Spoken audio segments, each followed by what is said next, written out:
welcome back to my channel. Today we are starting a new series and I am so excited to have my friend Jen Sorenson. I'm sure you know her.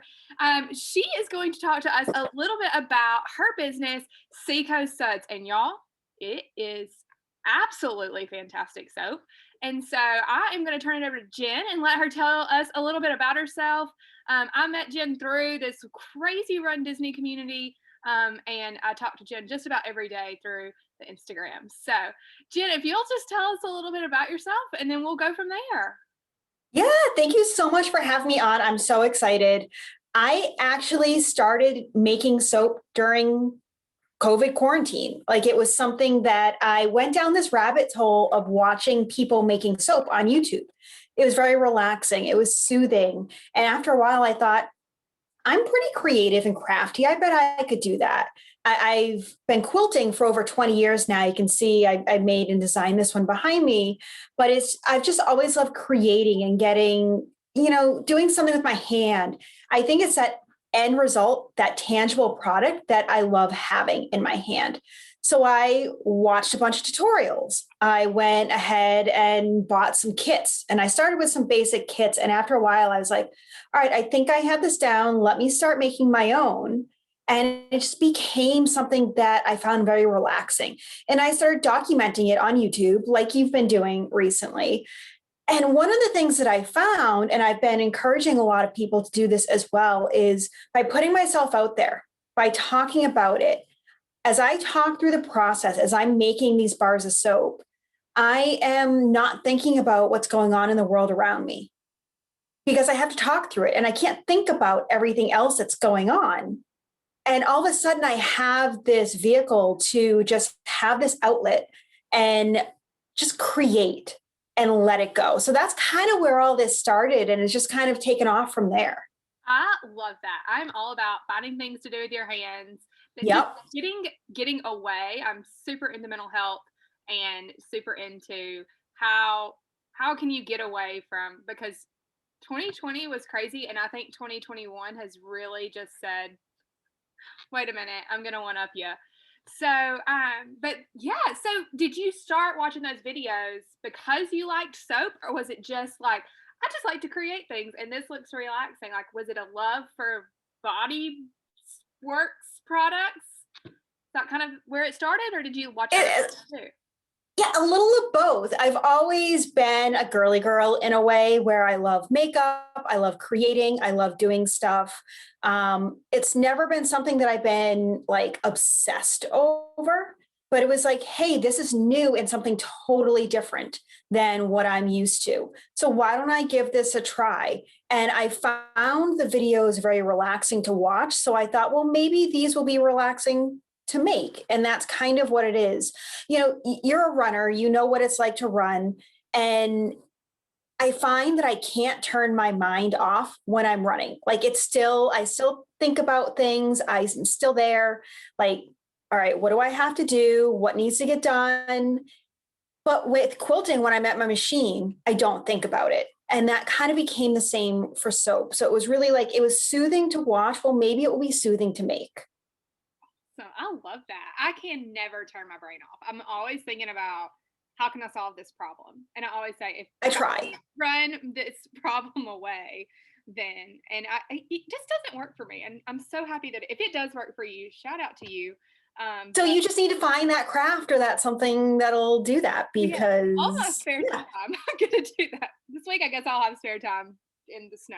So there you go.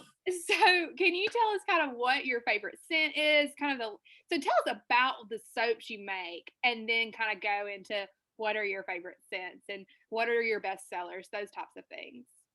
Yeah. So if people don't know how soap is made, you take a bunch of different oils or butters. In my case, I use olive oil, coconut oil, castor oil, sustainable palm oil. And there's some controversy around palm oil in the world and in the cosmetics. This palm oil that I use is sustainably grown and it is ethically sourced. And then sweet almond oil. You combine that with lye that's been dissolved in a liquid. Most of the time I use water, but I have used things like brewed coffee and other stuff. So when you combine them and you blend those two items up, whatever combination, sometimes I've used shea butter and canola oil, different kinds of oils and butters.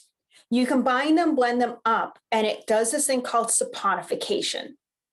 It's a chemical reaction that after 24 or so hours, after blending it and mixing it together, so you have a little bit of working time, all of a sudden you have soap.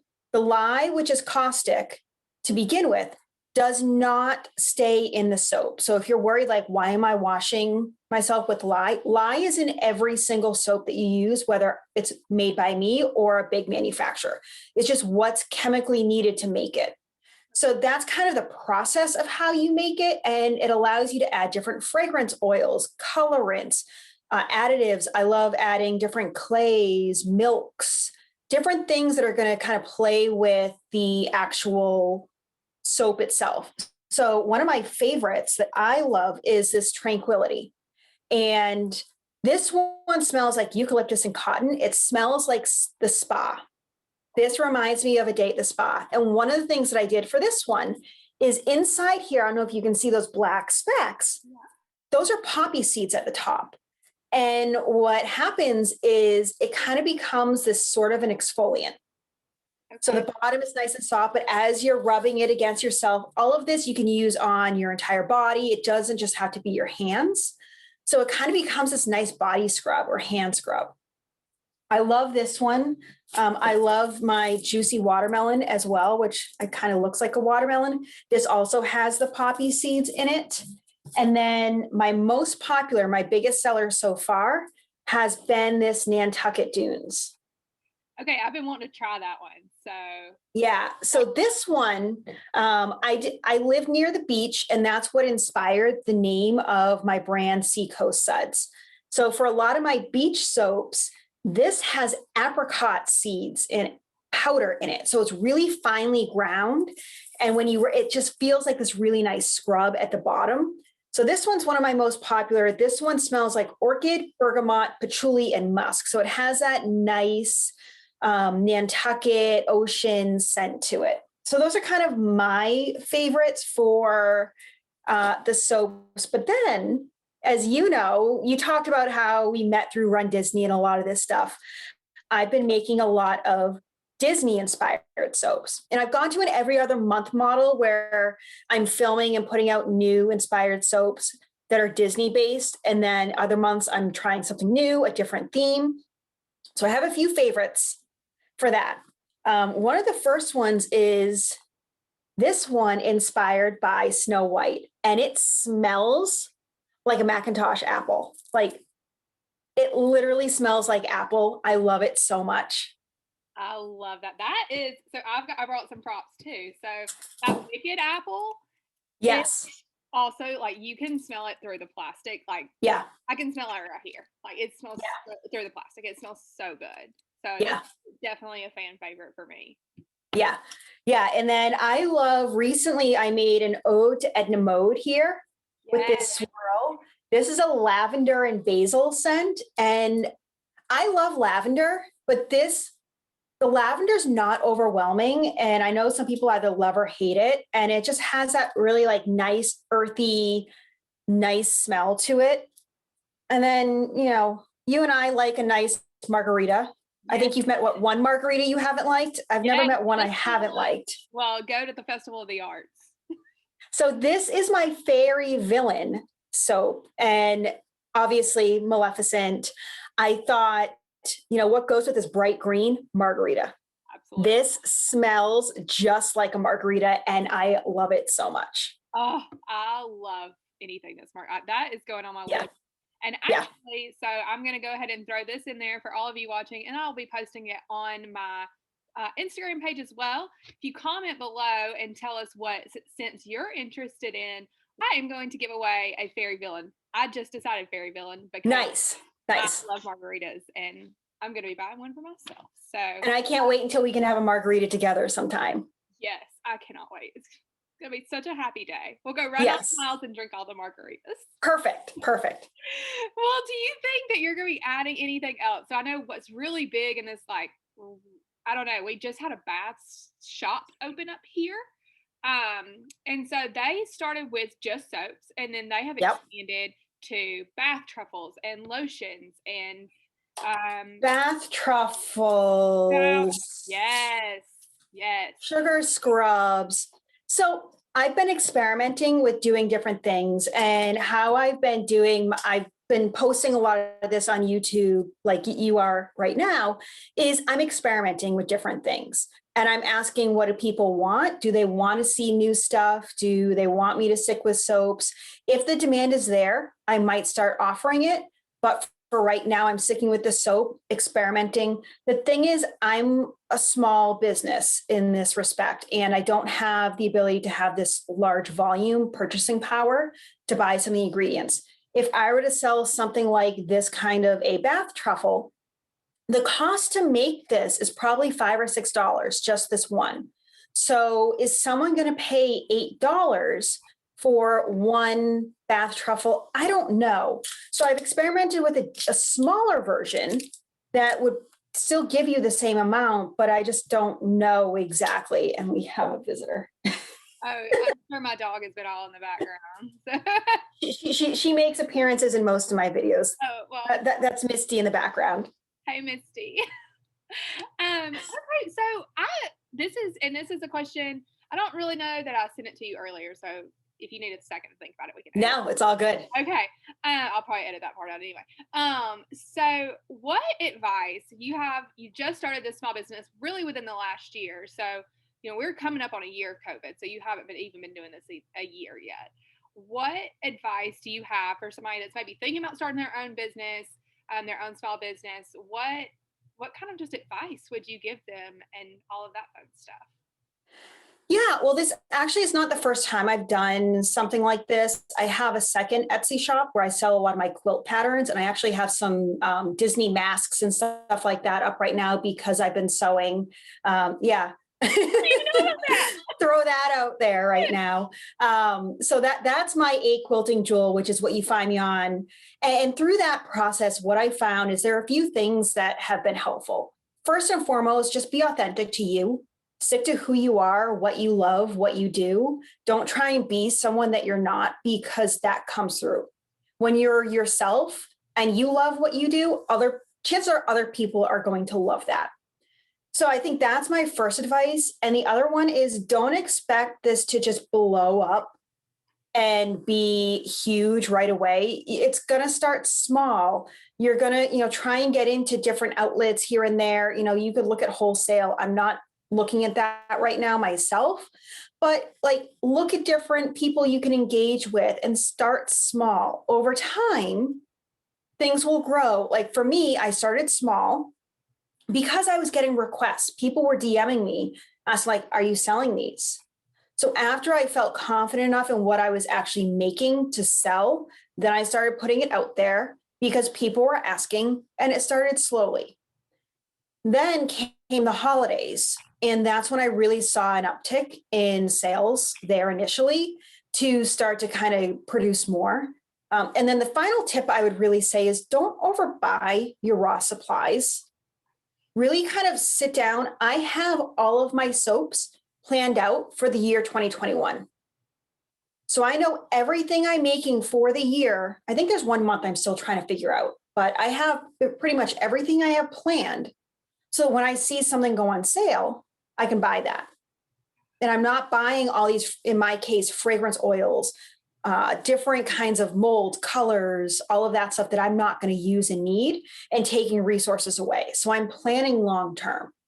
Yeah, that's so smart, because I am definitely the type of person, if I have no ever intent of ever starting a business, but I am the type of person that if I see something, it's just instant gratification. I just need it. Squirrel.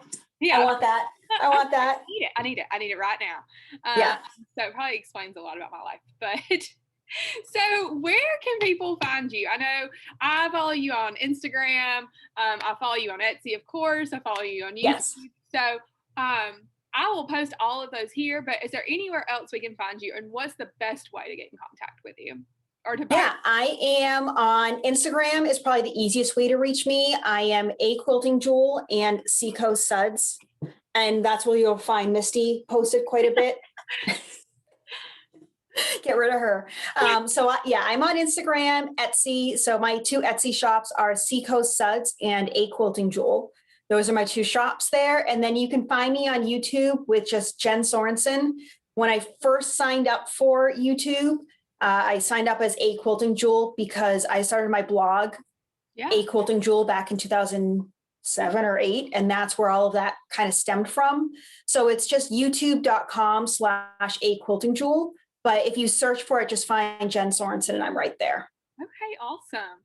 Well, thank you so much. But last but not least, I have prepared a lightning round of questions because these episodes are going to only be my Disney friends, so they will know their answers. And at the end of the year, I'm going to do a tally of who is the best, and I'm trying to find my clock. So you've got 1 minute. Okay. We've got 1 minute. On your mark, get set, go. Disney World or Disneyland?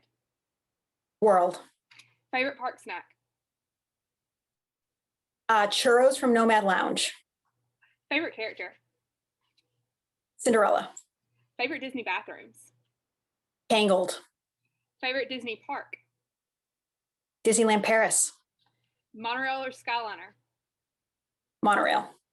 Favorite Epcot festival? Food and Wine. Favorite Disney live action? Live action. Ooh. Okay. I'm throwing out a random one. Challengers. Ooh. Wow. Favorite Disney resort? Contemporary. Favorite Disney princess? I already said Cinderella, so I'll go with Rapunzel for this one. Favorite Run Disney weekend? Wine and Dine. Parades or cavalcades? Cavalcades. Favorite Disney drink? Done. You got 13 of them. I am super. I think it was 13. Yeah. That would be a margarita, by the way. So I love that. So thank you so much, Jen. It is always just a joy to talk to you. So I really appreciate you being on my channel. Thank you so much for having me. I really enjoy it. And I can't wait to see where you take this channel, moving forward. I'm so excited. We'll see if I can figure out ever how to work iMovie. Right. Fine. Everything's fine. Thank you guys so much for tuning in. Don't forget to hit like, subscribe, go visit Seacoast Suds and A Quilting Jewel on Instagram, Etsy, and on YouTube. And we will see you real soon. Bye. Bye.